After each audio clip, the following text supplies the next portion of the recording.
We got a lot of things done last week in practice, and felt like our team made some progress. Now, after a weekend off, always the challenge to get refocused on what you need to do to prepare for the next game, the next challenge, and obviously this is a tremendous challenge for us to play what is arguably an undefeated team to me because they've been undefeated since their new coach Ed Orgeron took over.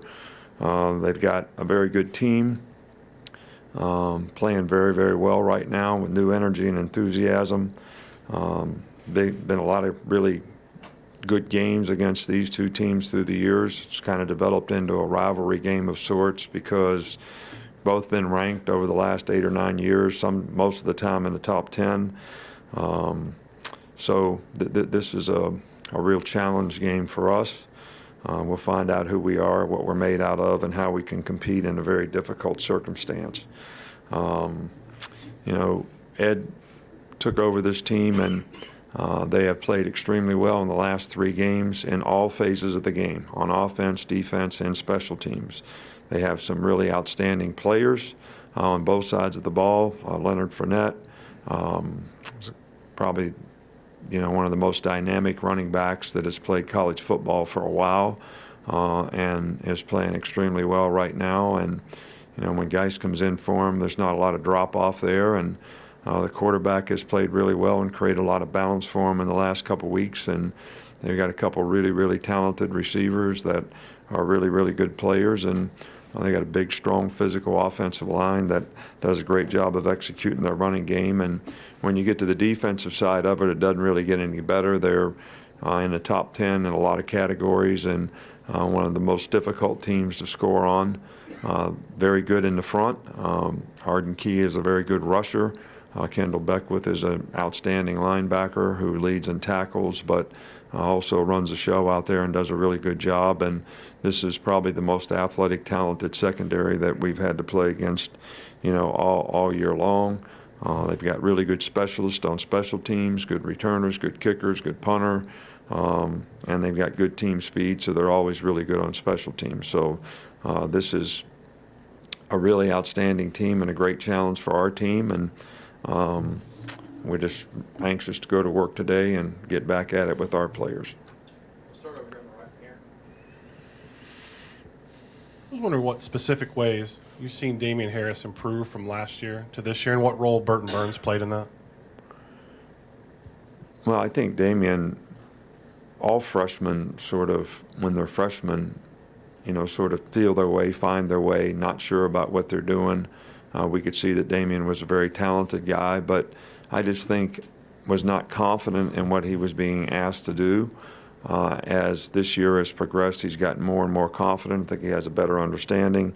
You can always relate that back to some degree to your coach, who is actually teaching you the offense and how to do what you do. And he's been very productive and played with a lot of confidence, and has turned out to be the kind of player that we thought he could be, and we're very pleased with how he's performed for us all year long. Right middle here with Michael. Kind of same topic about Damian, asking about his vision. What is it about his vision, what makes it good, and how does that come for a running back? Is it natural? Well, I think that any good running back has really good vision. Vision is understanding of the play, how you press the hole, how you make your cuts in the hole based on how the defense reacts. I don't care how talented you are with the ball in your hand, if you don't have that instinctive vision to make those cuts at the right time relative to setting up the blocks, reading the blocks, running off the blocks, I don't think you're going to be productive, and Damian does that very well. Two quick ones, if I may. First, an injury update on Alphonse Taylor. Has he been cleared for contact yet? He is going to practice some today. We're kind of allowing him to do what he can, and we'll sort of take it day to day. So I can't really answer that fully. We've been off for 3 days, and we're going to see how he does today. And just with the guys in the secondary, since Eddie's gone down and you had a few days to evaluate those guys, how are you feeling about the safety position, and how has Minka looked when working back there some? Well, Minka has worked back there some, and he's very natural at it. Played it in high school quite a bit. So we haven't made any decisions for sure on how we'll go there. We'll just continue to work and see how it develops and kind of see who can handle it the best and try to put the best combination of guys out there we can relative to what we have to play against. Back on the left with John Cena. You kind of touched on this in your opening statement, the impact that Coach Orgeron has had on them. What, I don't know how well you know him, but what kind of, about his personality, is he just a guy that the team can rally around? Well, I can't really speak or make comparisons. I really don't know what's happened. All I can see is what's happened on the field, and his leadership obviously has had some effect on that relative to the team seems to be playing with a lot of energy and a lot of confidence. They've executed really well, hadn't made a lot of mistakes. And I just feel like in the last 3 games they played really, really well. I could ask a second one on Jonathan Allen. He seems like a guy who's improved, from my perspective, every single year he's been here. Where has he gotten better even this year? Well, last year Jonathan played because we had a lot of depth. He didn't have to play in all the circumstances in the game. We sort of saved him a little bit for the pass rush situations.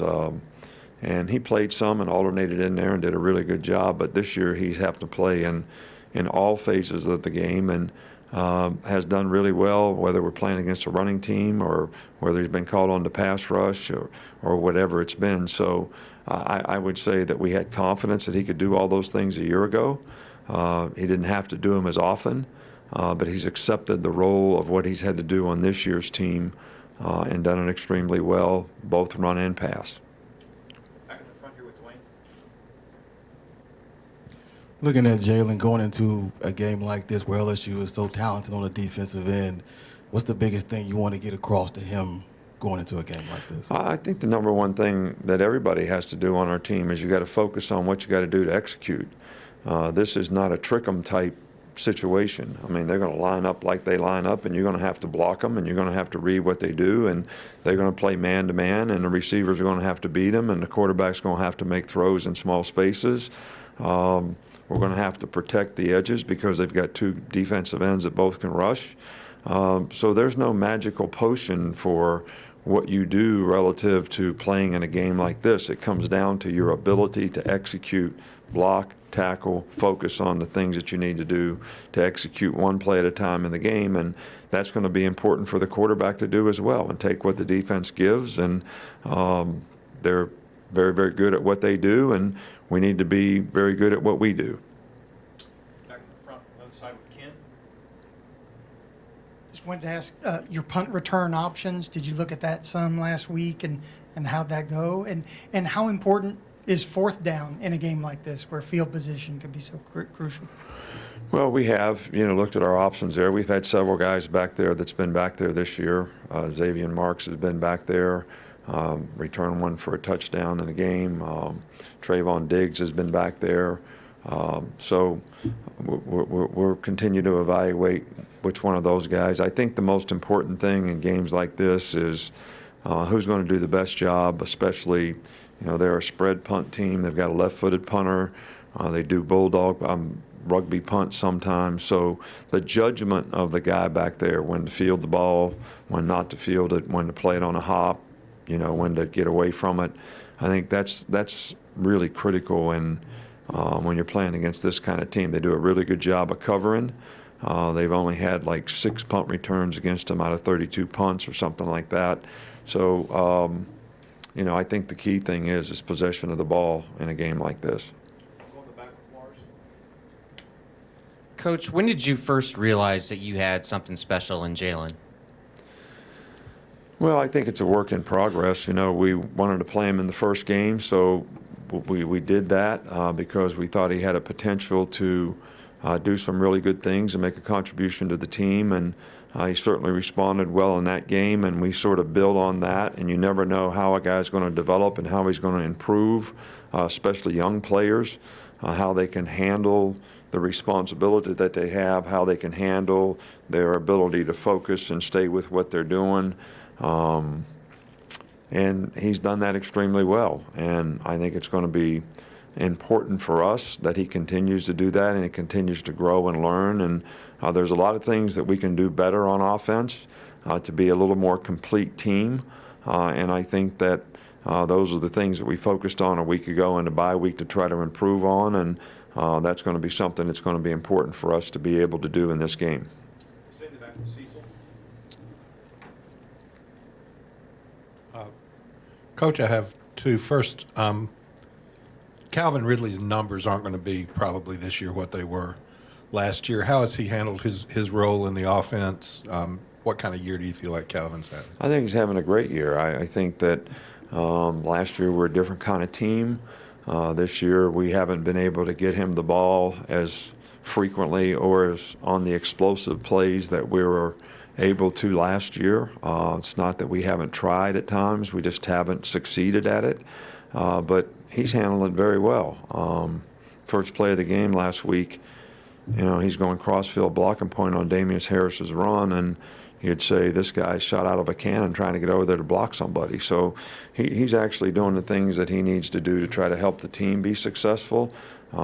Never has he shown any signs of being disappointed or frustrated. He is a guy that can make explosive plays for us, and when I say that there's some things that we need to improve on as an offensive team, that's what I'm talking about, being able to get the ball to some of our guys on the perimeter that have chances to make really big plays. And second, any particularly nice birthday presents today?